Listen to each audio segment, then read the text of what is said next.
Olá, paz do Senhor Jesus, a você, meu querido e amado irmãos, que junto conosco aí, né, já almeja, junto com nós aí, fazer esse programa.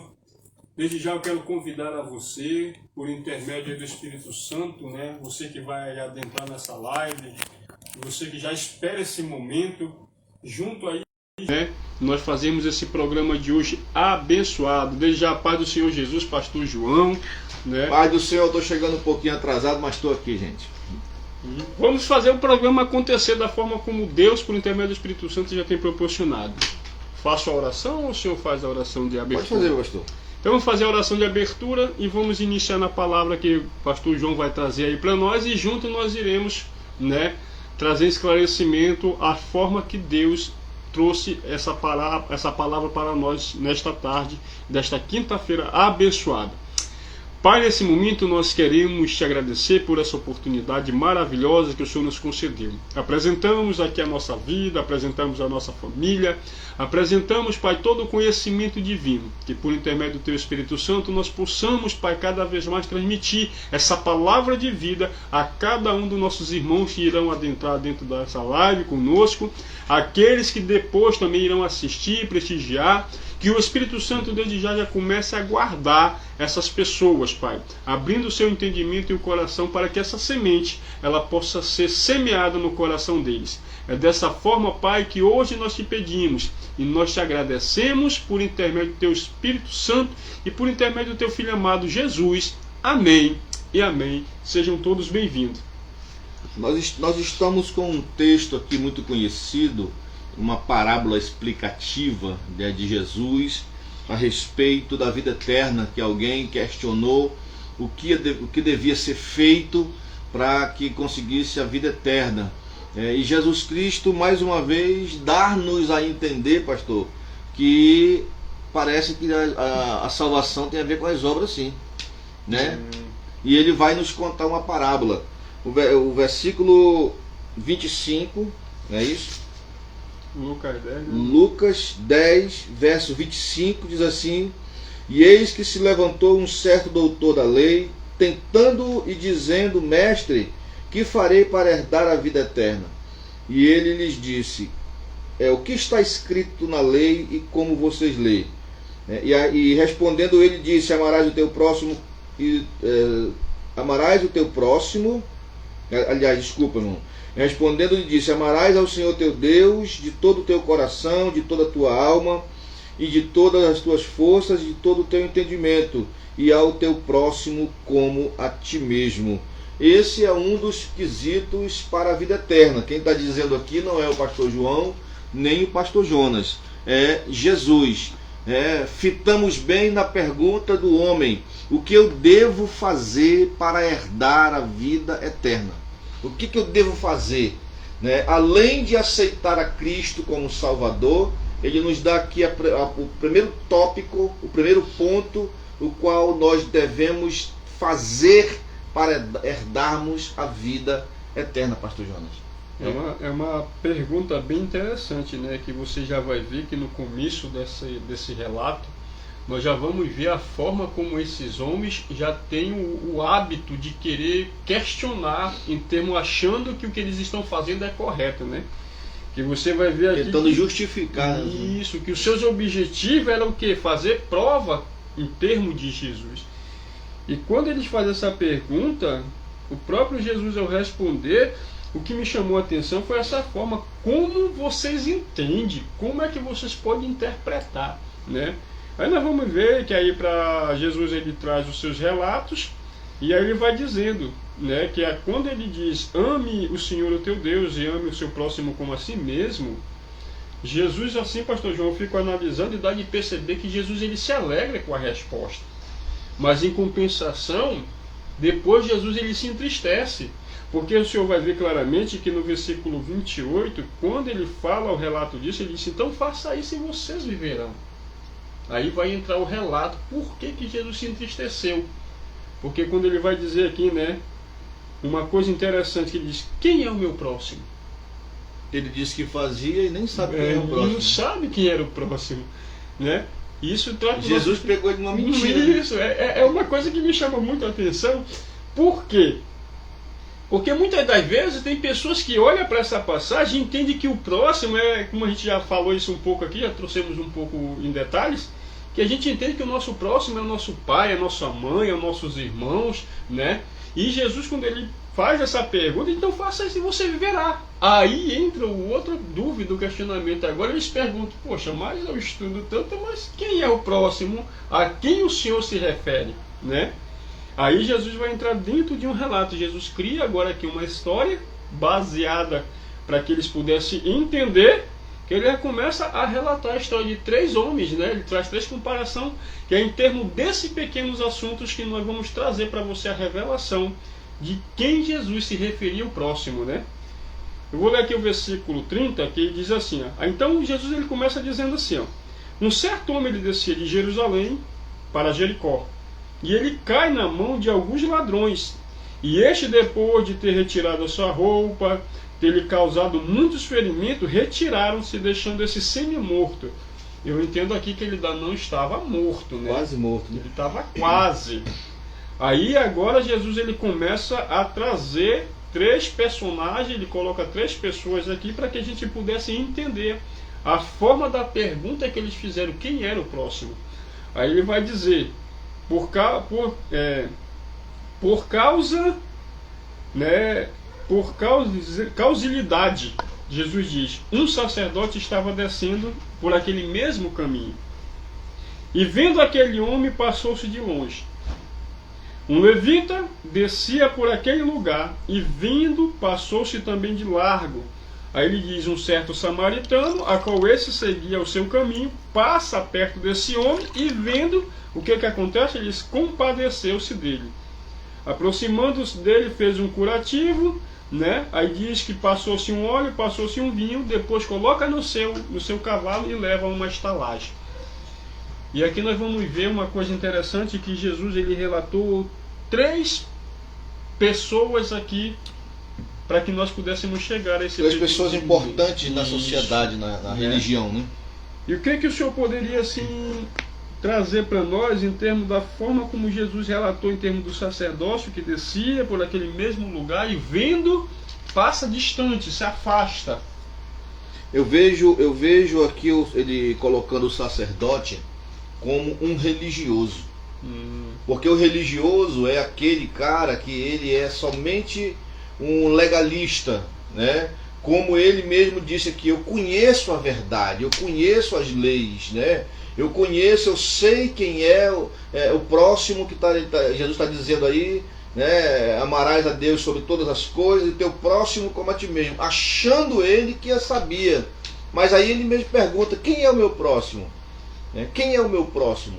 Esse sacerdote está simbolizando eu não vou dizer nem o líder, vou dizer o crente, né? O crente é somente religioso.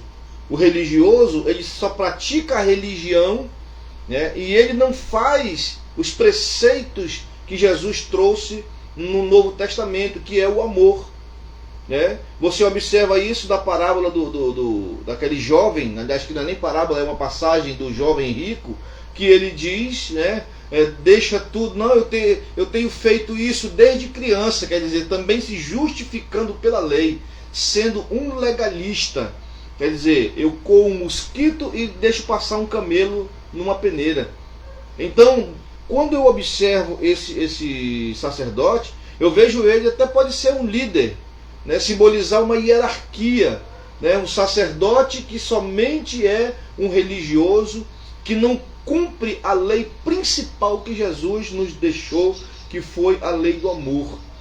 Né? Jesus não veio revogar a lei, mas ele resumiu a lei, né, em 2 mandamentos: amar a Deus sobre todas as coisas e o teu próximo como a ti mesmo. Se eu amar a Deus, eu não vou negar, eu não vou ter outro Deus, eu não vou roubar, eu não vou mentir, eu não vou adulterar. Quer dizer, se eu cumprir esses 2 mandamentos, pastor Jonas, eu não vou quebrar a lei. Eu não vou descumprir a lei. E me veio um ponto aqui também, pastor João, em termos disso aí, como o senhor falou, a gente analisa assim como se fosse uma forma de uma hierarquia, né? Uma passagem que você vai vendo, a forma que eles vão aprendendo e a forma que eles vão transmitindo, né? Porque um outro ponto que me chamou a atenção aqui, eu estava observando, É a forma agora de quem? Da outra comparação que Jesus ele fez, de um levita, né? Entendo eu assim na minha forma de observar que a mesma situação que o sacerdote faz, o levita também faz. É o exemplo dele, na verdade. Isso. É como se dissesse bem assim, olha, eu aprendi dessa forma, se o meu líder, como o senhor colocou aqui, o meu líder, aquela pessoa que me passou toda a instrução me disse que tem que se proceder dessa forma, eu tenho que fazer conforme eu aprendi, né? E é uma coisa bem interessante, porque a gente vai ver, como disse aqui a palavra, que ele estava semi-morto. Eles tinham uma tradição, né? Na forma que eles ensinavam. O texto ainda nos dá um entender, igualmente ao sacerdote, ele diz, né? Igualmente ao sacerdote, quer dizer, da mesma forma que o sacerdote fez, o outro fez. Né? Ele poderia, né, ter causado o que? Ter feito uma diferença, né? Ter feito uma diferença, mas como é uma parábola, dá pra gente abrir um leque de interpretações aqui. Ele talvez estivesse observando, né, aqui uma conjectura, tá, irmãos? Uma conjectura, tá? Ele estivesse observando o sacerdote, tipo assim, vou esperar para ver o que o líder vai fazer. Né? Se ele fizer alguma coisa, aí eu acredito, pastor Jonas, na parábola, se o sacerdote faz alguma coisa, o líder, que é o levita, que cuidava do templo, que era aquele que observava a lei que o sacerdote cumpria, né, ele iria fazer também. Por quê? Porque, tipo assim, é como se ele fosse o mestre dele. Né? Então, o meu mestre fez, eu vou fazer também. Então, hoje, trazendo para hoje, aplicando para os dias de hoje, por que a igreja de Cristo, eu falo isso não ofendendo ninguém, mas a igreja praticamente em geral está parada no quesito cuidar das pessoas. Por quê? Porque não vê o líder fazendo. E porque a pandemia, pastor Jonas, a pandemia aconteceu aí, você viu algum líder indo para as ruas cuidar das pessoas? E eu vejo isso aí como se fosse assim uma porta que se abriu. Porque no momento de desespero, nos momentos de aflições, a palavra ela poderia ser semeada e talvez almas poderiam ser ganhas, né, para o reino de Deus. Aproveitando a ocasião da doença, da pandemia, ter feito alguma coisa, e aconteceria o que aconteceu lá no livro de Atos, né, depois do Pentecoste. As pessoas iam cair na graça e dizer, olha, os crentes não estavam parados.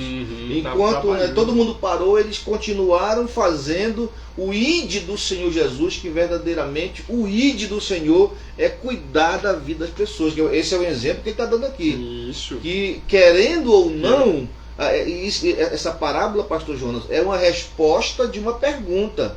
E a pergunta estava baseada quem é o salvação, não, o que eu devo fazer para ser salvo, né? Quer dizer, pastor, então dá para entender que é critério de salvação. Quanto mais nós tentamos tirar essa visão de que a salvação não é pelas obras, mas ela tem que ter obras.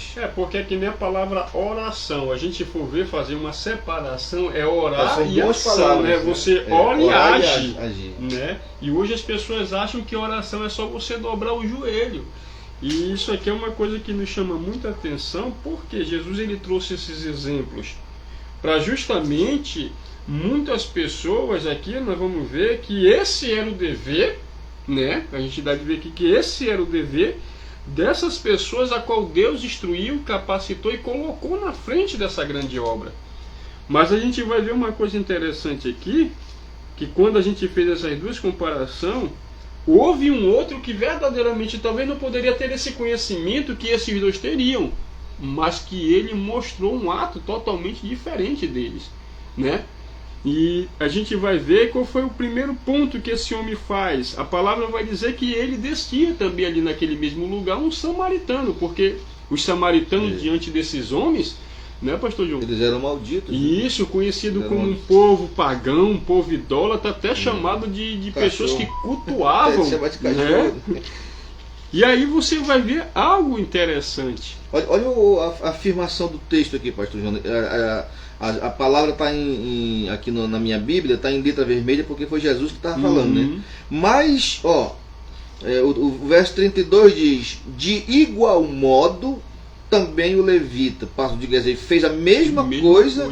E o versículo 33 diz assim, mas um samaritano que ia de viagem, chegou perto dele e vendo, olha só o que olha só o que não teve nem o levita e nem o sacerdote. Ele diz assim, moveu-se-me de íntima compaixão. É o sentimento do amor, a compaixão é o amor em ação. Não coloca, eles poderiam até dizer que tinha amor, mas não colocaram em prática. Era só na teoria, era só na letra, era só na lei. Né? Moveu-se de íntima compaixão. E em seguida o texto seguinte, o verso 34 nos diz, e aproximando-se dele, atou-lhe as feridas. Ou seja, colocou azeite e tal. Ou seja, ele teve compaixão e agiu. Eu não posso aqui dizer, pastor Jonas, que o sacerdote não teve compaixão. Ele pode até ter tido, olha meu Deus, que coisa, que pena, o rapaz está jogado, mas foi embora. Foi só na teoria da boca para fora. O levita pode também ter passado de igual modo ao sacerdote, passou, olhou e disse, poxa, coitadinho, né? Como nós fazemos, como você faz às vezes, como eu faço às vezes como ser humano, de passar na rua, ver as pessoas necessitadas, né? Olha, coitada, passando necessidade, vira as costas e vai embora. Você não colocou o amor em ação. Né? O que foi que o samaritano fez, pastor Jonas? Ele colocou o amor em ação, colocou em prática, né? Porque teoria nós podemos até ter. Se eu entrar aqui, eu moro aqui no Manoa, se eu entrar aqui na casa de todos os meus vizinhos, com certeza vai ter uma Bíblia dessa aqui, em cima de uma estante, em cima de uma prateleira, em cima de uma mesa, mas ela aberta é a boca de Deus. Não é a boca de Deus quando eu ajo, quando eu entro em ação, aí ela se torna a boca de Deus. Ela se torna em ação, não só letra, é bonito aqui, o rapaz está passando necessidade, mas eu não tomei uma atitude. Foi isso que Jesus falou para eles. Quem é o que? Explicou quem era o próximo. E eu vejo aqui dois pontos interessantes também, na forma que foi lida e a forma que está sendo explicada, que dois, em vez de se aproximar, decidiram se distanciar. E um decidiu se aproximar. Porque, querendo ou não, eu fico olhando aqui, é como se eu trouxe um ponto bem interessante para os nossos tempos atuais, quando nós passamos por essas pessoas que estão aí, irmão, na beira de esquina, por a forma deles não estar tomado um bom banho, não ter uma boa vestimenta, e às vezes, por passar muito tempo, cria aquele odor no corpo. As pessoas, quando chegam próximas, sente aquilo, o que ele faz? A tendência é se afastar, vamos se distanciar dessa pessoa, né? E esse aqui já era diferente. E sabe uma coisa que eu abro um parêntese aqui, puxando um temazinho um pouco diferente, mas dentro do...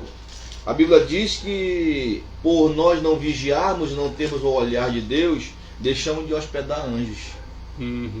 Deixamos de hospedar anjos. Nós temos relato de pessoas. Eu tenho um relato de um servo de Deus, não vou dizer o nome aqui por ética, porque até ele já partiu para a eternidade, mas ele nos conta, foi um diácono que trabalhou conosco aí há uns anos, bastante anos atrás, não sou tão velho assim também, né? Alguns anos atrás, ele nos disse, pastor Jonas, que ele estava na mesa da casa dele, almoçando, com a família, tinha duas filhas, a esposa dele, e ele estava atribulado, estava chateado, tinha chegado do trabalho, estava com raiva, e de repente alguém bateu no portão. Bateu no portão, ele mandou a menina ir lá ver, pai, é um senhor aí, um velho, um mendigo, com um saco na costa, enrolado nos panos e tal. E ele diz, que eu não tenho comida para ninguém, que estava na hora do almoço. E só chega nas horas certas. Eu posso dizer que esse irmão, ele era um diácono da casa de Deus, eu posso dizer que ele era o levita, o cuidador da casa de Deus. Verdade, sim. Conhecia a verdade, conhecia o amor de Deus, quem sabe no culto à noite foi pregar. Aí sabe o que aconteceu, pastor? Essa história é forte, ela. Sabe o que aconteceu? À noite ele foi dormir e Deus veio a ele num sonho e disse para ele, eu te visitei hoje. Eu te visitei na tua porta e tu me rejeitaste. Mas eu soube no altar, você vê as igrejas hoje, toque no seu irmão. Para ser sincero, eu não gosto disso não, João, na igreja. Abrace seu irmão. Eu tenho que fazer na prática, gente. Eu tenho que fazer não só na teoria, porque como disse o pastor Jonas aqui agora há pouco, a pessoa está fedorenta. Falar nisso, encontramos o Marcelinho lá no término embaixo, hoje de manhã. Parei, a Simone deu uns pacotes de bolacha que ela anda para dar pro pessoal. Marcelinho, ele chegou lá todo sujo, pegou, deu bolacha para ele. Quer dizer, a pessoa que está mal cheiroso, que está fedorento na rua, você não quer se aproximar. Que amor é esse, como diz aquele louvor? Que amor é esse que nós estamos vivendo no século XXI? Né? De que eu só abraço meu irmão se ele estiver cheiroso, se ele for do meu... Ainda diz assim, se ele for do meu campo de amizade. Crente não tem campo de amizade, meu irmão. Crente não tem campo de amizade. Crente tem que cumprir a palavra de Deus e amar a todos. Quem sabe, eu e você já não dispensamos anjos na nossa porta. E entra uma coisa interessante aí, que isso é muito citado e colocado em cima de altares. Não fazemos exceções de pessoas. Na teoria, né, pastor? Isso, falar, na teoria, todo mundo fala, irmão. Mas é por isso que quando nós olhamos para isso, a gente vê o gesto e a ação desse homem. Aqui nós vamos ver que verdadeiramente ele não fez isso. Ele poderia muito bem dizer, isso aí foi só mais um que passou, como diz a linguagem atual hoje, vacilou, marcou e pronto, deixa ele se arrebentar. Mas a forma assim que a gente vê a humanidade, o ato de caridade que ele tem. O senhor falou uma palavra-chave aí, humanidade. E hoje é isso que nos falta, pastor João, para os nossos tempos de hoje. E olha só aqui, pastor Jonas, o que ele fez. Eu costumo dizer nesse ato aqui de humanidade que o senhor fez, ele participou da vida desse cara e também trouxe o homem para participar da vida dele. Ele colocou, olha só, aproximando-se dele, atou-lhe as feridas, cuidou da ferida, colocou azeite, pondo-lhe sobre a sua cavalgadura, sobre o seu cavalo, quer dizer, trouxe ele para participar da sua vida, das suas coisas. Levou para uma estalagem, levou para um hotel e cuidou dele. E partindo outro dia, ainda tirou 2 dinheiros e deu aos hospedeiros e disse: se ele gastar mais alguma coisa, quando eu voltar eu pago. Quem é essa pessoa? Que quando voltar vai pagar, ou já pagou tudo por nós? Cristo Jesus. Ele está dando um exemplo dele mesmo. Ele está dando um exemplo de como como ele faz conosco. Ele quer que nós, pastor Jonas, também façamos com as pessoas, que nós venhamos a ter esse sentimento, sentir a dor do outro.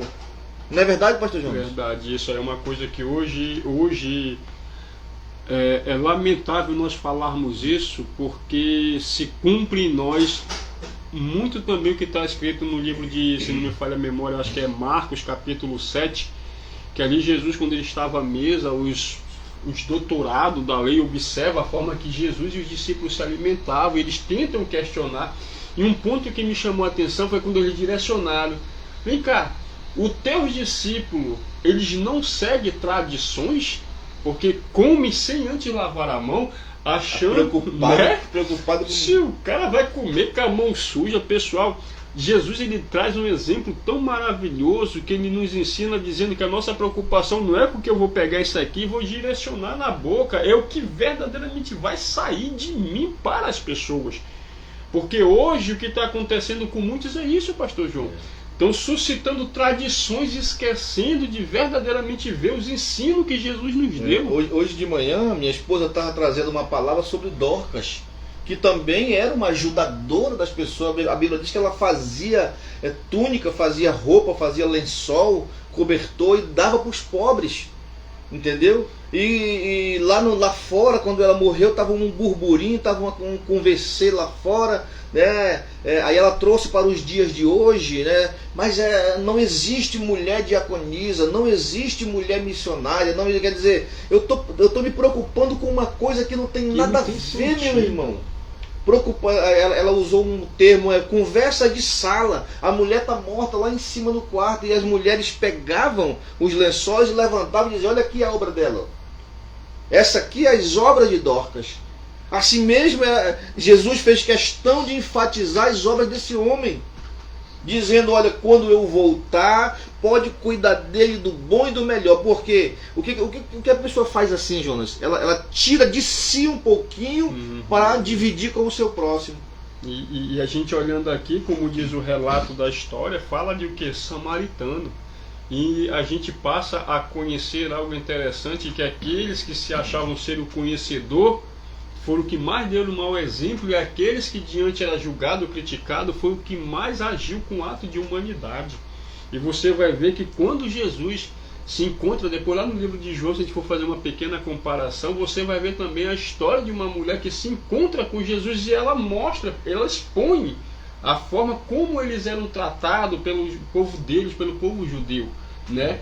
Era um povo rejeitado, não se aproxima porque são um povo, em outras palavras, são um povo endemoniado. E aqui você vai ver que aí Jonas, não é a lei que faz a separação das pessoas, é quem usa a lei errado. Usando os preceitos. Hoje eu já vi coisas. Eu vou falar um negócio aqui interessante, mas não vou usar o nome de igreja, porque não é a nossa intenção aqui defamar a igreja de ninguém. É só defamar o crente que não faz a obra de Deus, né? Eu parei meu carro no sinal e veio uma senhora pedir uma ajuda, pedir uma esmola, né? Como diz no texto de Dorcas, ela fazia esmola. O que é esmola? É você pegar o que você tem na hora e dar, né? As obras é aquilo que você planeja e tal. Quer dizer, o que esse homem fez aqui foi uma esmola, tirou de si o que ele tinha na hora e depois fez uma boa obra, que depois o que ele gastar eu pago. Essa mulher chegou na porta do carro, perguntou se eu não tinha uma ajuda, que ela estava passando necessidade, e ela estava, pastor Jonas, olha só o que aconteceu, ela estava com a camisa de uma igreja. Ela estava com uma camisa, eu não vou dizer o nome da igreja por ética, mas ela estava com o nome de uma camisa, exaltando o nome da igreja, igreja fulana de tal da Silva, mas está pedindo no sinal. Uma senhora que estava, acho que com uns 3 ou 4 crianças. Quer dizer, faz parte daquela igreja, mas não faz parte do corpo de Cristo. Cadê os líderes? Cadê o sacerdote? Cadê o levita para cuidar dessa mulher? Porque a igreja que eu conheço, essa igreja que estava o nome na camisa, é uma igreja rica. É uma igreja cheia de posses. E os seus membros, seus filhos, estão preocupados em fazer salões ricos, salões chiques. A igreja tem avião, a igreja tem não sei o que, a igreja comprou não sei o que, tantas coisas. E os seus filhos, os seus membros, passando necessidade. É essa a igreja, pastor Jonas. Eu me irrito às vezes com algumas coisas, né? A gente é ser humano, e eu fiquei observando e digo, Deus, cadê a tua igreja? A tua serva aqui pedindo uma esmola na porta do carro com o nome de uma igreja. E eu perguntei dela, a senhora é dessa igreja? Ela disse, sou. E passando por essa situação. É por isso que o ser humano, às vezes, também, né, pastor João? Às vezes eles olham para essa situação e mas nós como cristãos não devemos se irar. Aí, o senhor conhecedor da palavra... Eu conheço um cara que se irou e lascou o chicote no povo. O próprio dono da obra. Quando ele visita a sua casa, o que ele vê? É por isso que hoje nós estamos vendo que tem muitos ministérios aí que, em vez de ter pastores, em vez de ter sacerdotes, em vez de ter levitas, são cambistas. Pessoas que estão negociando as coisas que verdadeiramente era para ser dada como sacrifício. Ao invés de oferecer no reino de Deus, como o Judas disse, né? Devia dar para os pobres. Por quê? Porque se dá para os pobres, é passar pelo meu bolso, eu vou roubar. Eu tiro alguma porcentagem, né? E hoje, pastor João, eu fico analisando assim, isso é a forma que eu vejo, irmão, que hoje as pessoas se preocupam tanto de fazer templos bonitos, construir templos grandes, porque quanto mais grande, mais membro e mais lucro. E chama a atenção das pessoas, né? Isso.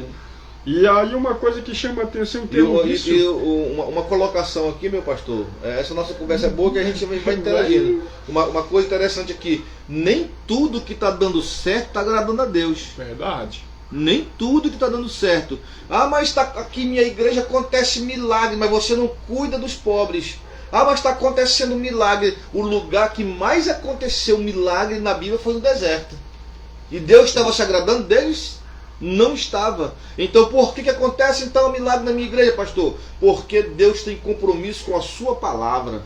Deus tem compromisso com o povo. E o povo que está aí na tua igreja, que tu não ajuda, pastor, né? Apóstolo, bispo, pastor que não ajuda as suas ovelhas, vocês são fariseus.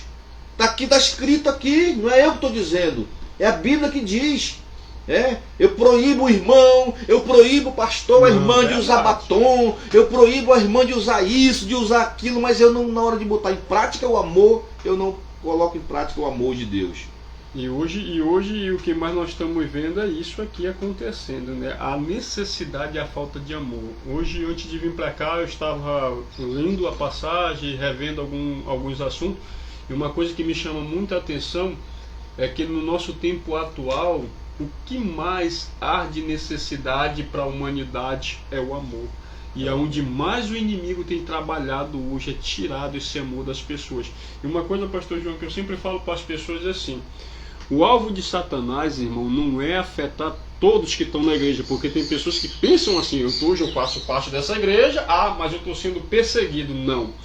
Se você for ver lá no livro de Apocalipse, capítulo 13, se não me falha muito a memória, versículo final, capítulo 12, quando houve aquela grande peleja lá que Miguel derruba ele não conseguindo o que ele queria, o que a palavra descreve dizendo? Ele olha para trás, vê a descendência da mulher e agora ele passa a perseguir. E ele deixa bem claro ali dizendo quem era a descendência da mulher: todos aqueles que deram testemunho de Jesus Cristo e que guardassem os seus mandamentos. É essas pessoas que o inimigo hoje persegue. Se você for ver, se você hoje tem um coração voltado para a obra, e se você começa a fazer aquilo que está agradando a Deus, o diabo ele não cruza os braços. Ele vai arrumar uma forma, vai elaborar alguma coisa para verdadeiramente ele tentar te proibir e impedir de você alcançar aquilo. É por isso que nisso aqui, você vai ver claramente. Pastor Jonas, acho que nós vamos ter que começar a decair com as nossas palavras finais, já que o nosso tempo já ultrapassou. E é isso aqui que, para a gente chegar ao resumo disso tudo, para que nós possamos entender, o que Jesus agora pergunta. Qual foi a pergunta lá? O que eu devo fazer? O que eu devo fazer para herdar a vida eterna? Jesus fala em termos do amor a ele e o amor ao seu próximo. E quando aquele disse: mas quem é o meu próximo?